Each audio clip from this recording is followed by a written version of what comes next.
Blessed Lenten season, everybody, and Tony here with my review of Strauss's Elektra with conductor Thomas Zündergaard, which I saw at the Deutsche Oper Berlin. This marks the fourth time I saw Kirsten Ham's production of Strauss's Elektra at the Deutsche Oper Berlin because I wanted to see, hear, and witness Elena Pankratova perform the title role of Elektra. I have been following Elena Pankratova's career for what feels like over a decade and a half. From her beginnings as a spinto soprano to her current tenure as a dramatic/Wagnerian soprano, I have seen her grow from the likes of Norma and Abigail to singing the likes of Sieglinde, Brünnhilde, Elektra, the Dyer's Wife, Isolde, and even Turandot, plus many of the great roles for either a dramatic soprano or Wagnerian soprano. I first heard her as Kundry from the live stream production from the Bayreuther Festspielhaus from Richard Wagner's Parsifal, and eventually I also listened to her as Venus, live streamed from the Bayerische Staatsoper in Munich from Wagner's Tannhäuser, and here I was listening to her live at the Deutsche Oper Berlin as Elektra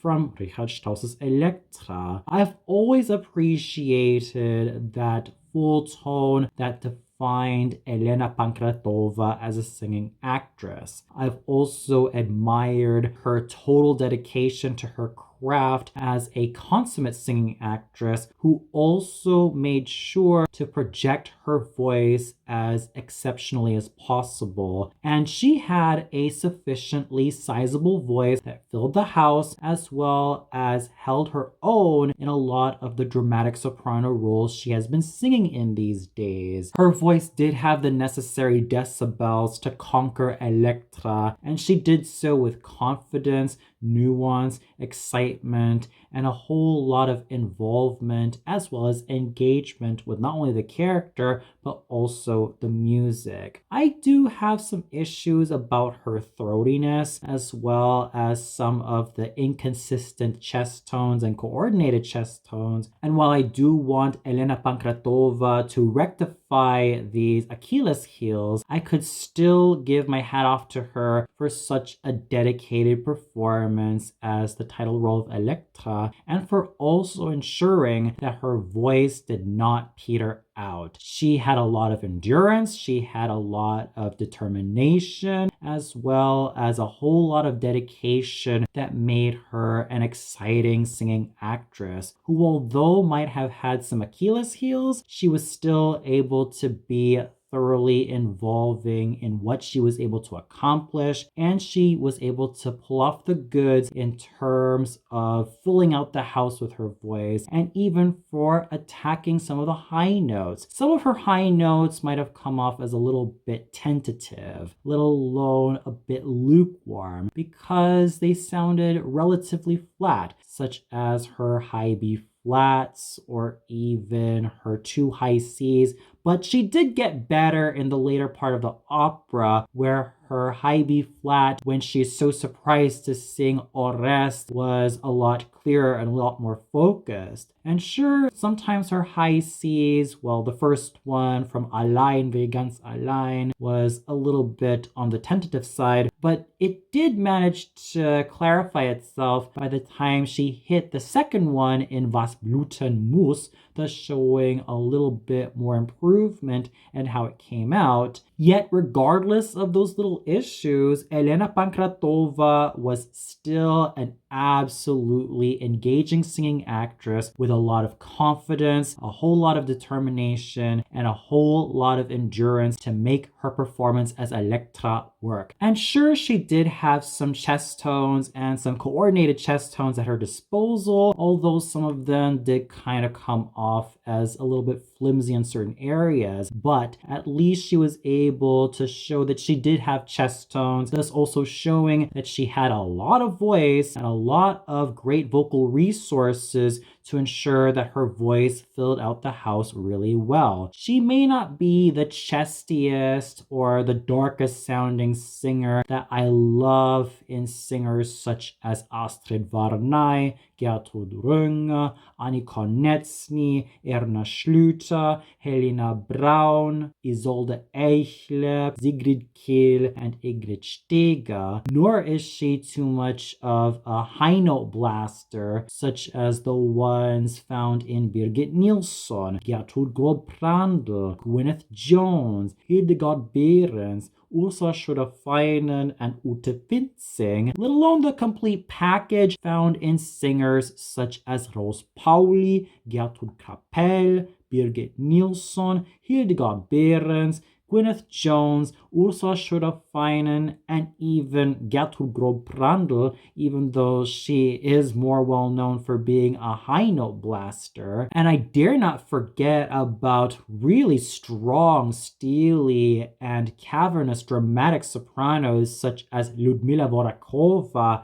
and Nadezhda Kniplova, who were able to do a whole lot of justice with Elektra's music. And even Gerda Lamas, who was also an unfairly underrated dramatic soprano whose dark timbre and her brave attack at the high notes managed to make her a fine interpreter of Elektra, at least in my opinion. But I digress because Elena Pankratova still did a dedicated job in making the role of Elektra her own. Even with some of the Achilles heels that she had, she was still able to push through, and she was still able to sing up a storm with a whole lot of confidence, determination, and endurance. Maria Vasilevskaya was a vocally present, vocally durable, and absolutely engaging fourth maid with her lyric soprano voice, which was so big timbred and so present, just radiating throughout the theater. Yes, she may not be a steely spinto in the vein of Judith Hellwig or even Milkana Nikolova,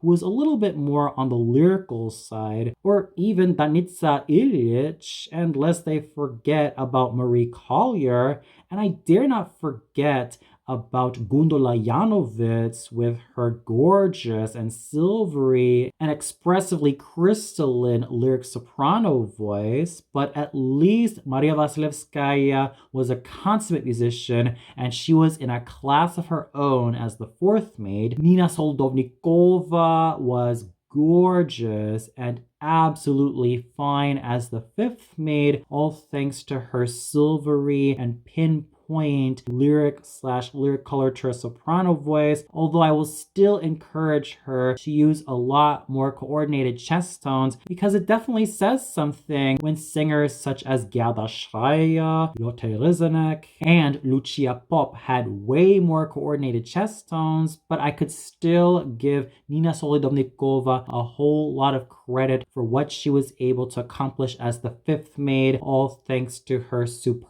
musicianship as well as her thorough dedication to her craft. Annika Schlicht was vocally formidable and wonderfully chesty as the first maid. Martina Baroni was creamy toned and thoroughly gorgeous as the second maid, although I will still encourage her to take advantage of her chest tones and keep on developing her chest tones. Ariana Manganello was also just as creamy toned and absolutely awesome as the third maid, and her chest tones, let alone her coordinated chest tones, did show some signs of improvement, and I will still encourage her to take advantage of her chest tones and coordinated chest tones to ensure that her voice blossoms into full maturity. Hye-Young Moon was a silvery toned and absolutely gorgeous confidante, all thanks to her trademark lyric coloratura soprano voice. And Sua Jo made such great use of her vocal asset, i.e. her full lyric soprano voice,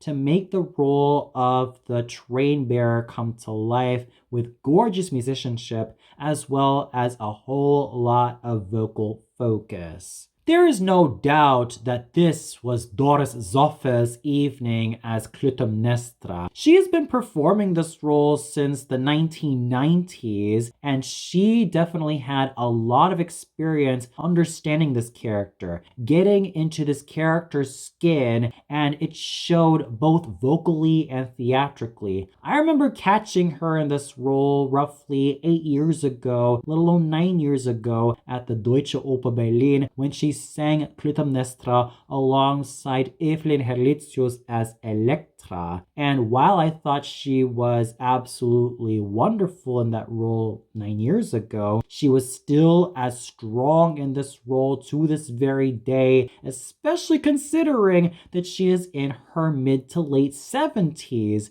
That is totally exciting, and the reason why she still continues to sing so awesomely is because of her wonderful chest tones that were so rich and round. On top of that, she never abandoned them, thus showing great coordination, amazing balance, and a lot of thoroughness from bottom to top. At times, she reminds me of an amalgamation of Elisabeth Högen, especially when it comes to the maturity of her voice, and Christa Ludwig when it comes to total vocal acting. She may not be an uber dark, let alone an uber cavernous contralto voice such as the ones I thoroughly love in Gustav Hammer, Margareta Klose, Res Fischer, G. Madeira, and Regina Resnick. And while I'm at it, I could even include Marta Mödel and Astrid Varnay as my personal favorite interpreters of Clytemnestra, but I could still give Doris Zoffel a whole lot of love, appreciation, and admiration for her continuous vocal prowess as this iconic queen. So this was definitely her evening. She continued to show the vocal goods, and she was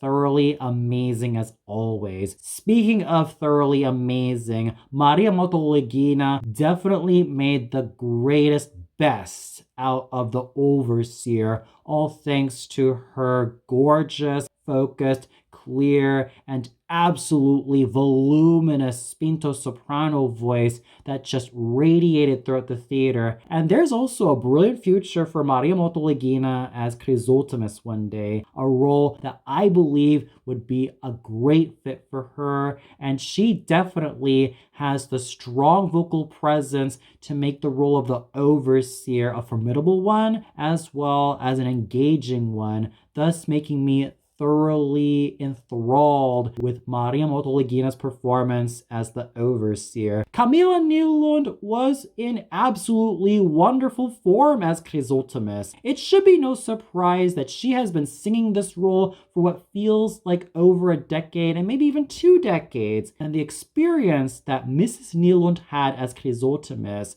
just shows with a lot of vocal awesomeness, dedication, confidence, as well as nuance. Sometimes it did feel that the vibrato of her voice got loosened, which was also due to her tackling a lot of the dramatic soprano roles, such as Brünnhilde from the Ring tetralogy and Isolde from Tristan und Isolde, but that's kind of a small price to pay for what is otherwise a vocally riveting performance as Chrysothemis. While I can never neglect a lot of the great singers of Chrysothemis, such as Claire Born, Leonie Risenek, Hildegard Hillebrecht, Ingrid Bjorne, Berit Lindholm, Elizabeth Connell, and Alessandra Mark, I could still give a whole lot of kudos to Camilla Nylund's absolutely engaging singing, as well as her vocal presence of making Chrysothemis a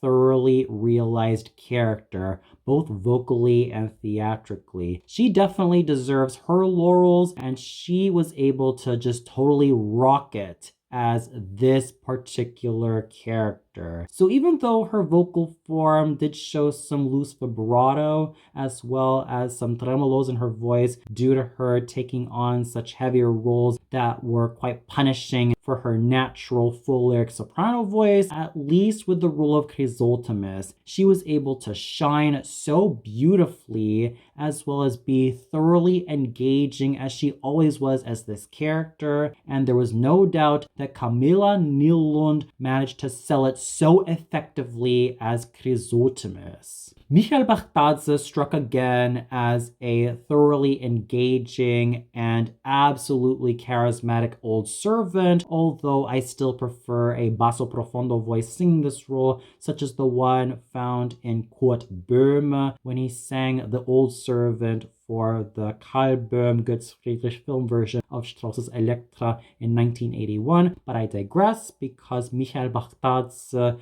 continued to make the best out of the old servant. Jared Wehrlein was wonderfully resonant and thoroughly engaging as the tutor of Orest, all thanks to his rich, round, and focused bass baritone / basso cantante voice that just shimmered and shone with a lot of cavernous handsomeness. And yes, I've always appreciated Burkhard Ulrich as a vocal actor. I've always appreciated his wonderful talents, let alone his amazing contributions to the world of opera, but I have never been a fan of any character tenor, let alone a light tenor singing Aegist. And unfortunately, Burkhard Ulrich has always been that tenor that I've been kind of lukewarm about when it comes to his interpretation of Aegist, because if you've known me for many years, especially when I've been on this channel, I've always appreciated a true Heldentenor singing Aegist. Whether it's found in voices such as Max Lorenz or Seth Svanholm,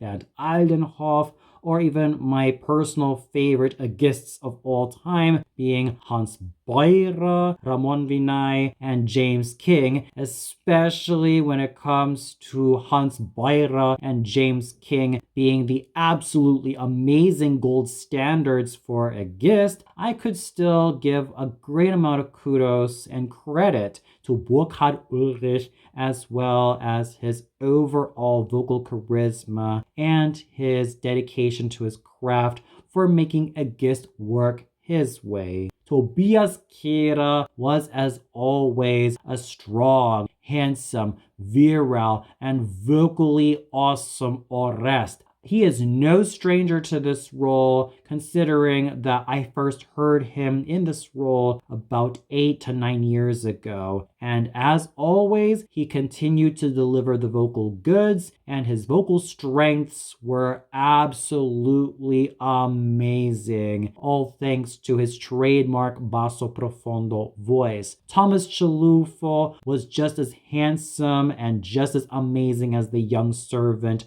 all thanks to that focus and clarity found in his light lyric tenor voice. I also have to give a whole lot of kudos and applause to the dancers of the Furies, namely Denise Noack, Georgia Bovo, Chia-Ying Chang, Natalia Palshina, Anik Shadek, Anna Atanasiou, Vasna Aguilar, and Yuri Shimaoka for their absolutely amazing choreography. So overall, the singing was thoroughly engaging and it was absolutely amazing, especially when it comes to the collaborative efforts from not only the main singers, but also the supporting players. Elena Pankratova was a vocally present Elektra who, although may not be as top strong as, let's say, Birgit Nilsson, Gertrud Grobrando, Leonie Rezanek, Liana Zunek, Uta Fintzing, and Ursula Schroeder-Feinen. And lest I forget about Gwyneth Jones, she was still able to sell it as Elektra because of her dedication to her craft, as well as how much she understood the character and also ensured that she was at her vocal best. Even with those hurdles, she was still able to overcome those Achilles heels and deliver such a vocally satisfying performance as Elektra, which is something that I have managed to salute her for. And sure, she may not be as much of the complete package found in Rose Pauli, Gertrud Kapel, Berit Lindholm, and my personal two favorite Elektras of all time, Gertrud Grobbrandl and Birgit Nilsson, or even as chesty as Helena Wildbrunn or Gertrud Runge, Annie Konecny, Helena Braun, and Anna Schlüter. But I digress because Elena Pankratova was thoroughly engaging and she was still able to bolster the evening with everything that she's got. And among the singers of the evening, it was Doris Zoffel who managed to steal the show as Clytemnestra, and she too was also a fine antagonist toward Elena Pankratova as Elektra. So overall, a thoroughly united effort from everybody. From Doris Zoffel to Camilla Nylund to Elena Pankratova herself, everybody was in fine shape. And the artistic dedication continued to flow and pour out from each and every one of the singers tonight, as well as the dancers. The conducting done by Thomas Zundergaard was absolutely fine all the way through. When he went big, he did go big. When he also had to trim back a bit, he did trim back a bit. It was an orally engaging and satisfying experience when he led up that orchestra and ensured that everybody remained together from beginning to end. And while he may not be as lush or overly nuanced as Herbert von Karajan, or as uber detailed as well as uber focused as Dimitri Mitropoulos, Sir Thomas Beecham, or Karl Böhm, he was still an absolutely focused, clear, and absolutely fine conductor who led up the orchestra of the Deutsche Oper Berlin so effectively, and the chorus and the orchestra of the Deutsche Oper Berlin were, as always, thoroughly reliable. Elena Pankratova did strike a strong impression on me when I heard her live. She was vocally present as Elektra. She was able to imbue this character with sufficient strength as well as endurance that made her performance work out so well. And I salute her vocal efforts as well as her theatrical efforts to make Elektra her own and do so in a way that made me thoroughly commend her overall vocal and theatrical performance. She was also bolstered by some really fine singing, let alone exceptional singing and overall performing found in Camilla Nylund as Chrysothemis, and she was definitely in amazing form tonight. Doris Zoffel singing up a storm as Clytemnestra, all thanks to her chest tones. Tobias Kehre continuing to be as strong and formidable as ever as Orest. And Burkhard Ulrich, despite me not liking it when a character tenor sings a Gist, let alone preferring a Heldentenor singing this role, he was still a thoroughly consummate singing actor. I dare not forget about the singers of the smaller parts, such as Michael Bachdadze, Jared Wehrlein, Thomas Chalufo, Maria Motoligina, Annika Schlicht, Martina Baroni, Ariana Manganello, Maria Vasilevskaya, Nina Solodovnikova, Hye-Young Moon, and Sua Jo for their amazing contributions.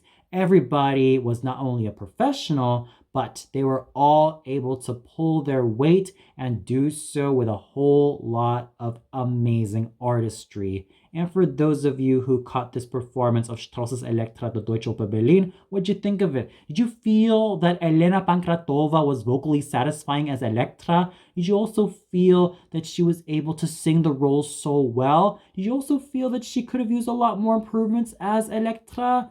Or do you feel like she was vocally unsatisfying and you prefer another singer, let alone someone else who stole her thunder? Please let me know in the comments below. Well, that's it for my review of Strauss's Elektra at the Deutsche Oper Berlin, starring Elena Pankratova as Elektra. Tune in next time for another review. So until then, blessed Lenten season, everybody.